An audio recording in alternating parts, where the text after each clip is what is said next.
So there are people who see challenges of life, and when they are in that challenges, they break down and they begin to cry. Rather, there are people, anytime they see challenges, behind that challenges, they are seeing an explosion. Okay, Pastor, you are talking because you have not been there. I have been there. I told you I went to pray on the mountain. My wife was pregnant of my second son. I was on the mountain on the third day around 6 p.m. because I was going on a 7 day of no food, no water. On the third day, then I received a call. Pastor, your house is on fire.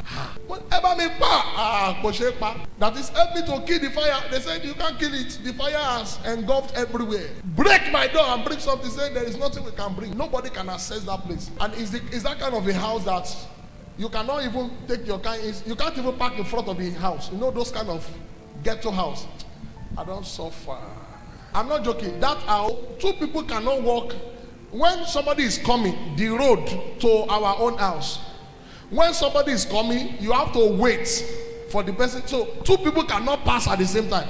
So even if they break the house or bring something, there is nothing they can bring out. So they say, we don't want to tell your wife because we know your wife is pregnant. So I called her. In fact, before I called her, somebody has already called her. So she called me. I said, honey, they said our house is on fire. He said, yes, continue your prayer. Everything is burned. I said, just like that. He said, what do we do? The house is already, everything is burned. So finish your prayer. I said, I meant to come back in 7 days. I said, no.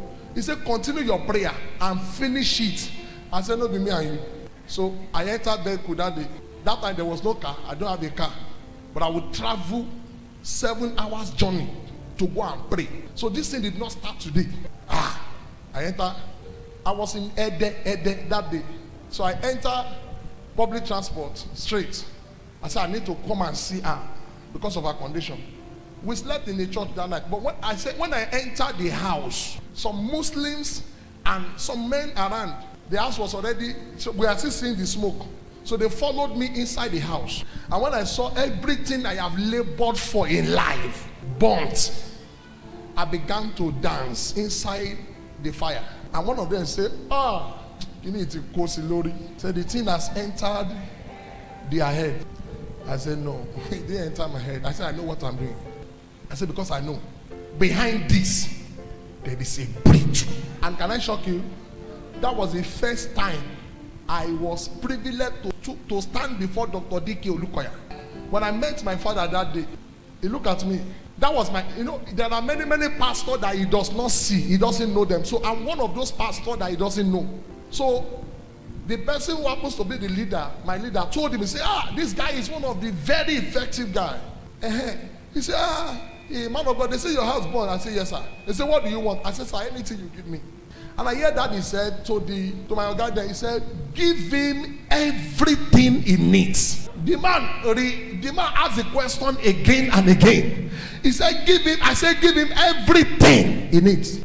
That was what changed my life. Because behind that challenges, I see God trying to change my life. The padlock of your foundation that has held down your life, that makes you to be beautiful but useless, that makes you to carry grace but you are nowhere. Nobody is recognizing what you carry. Today, get your foundation released by fire.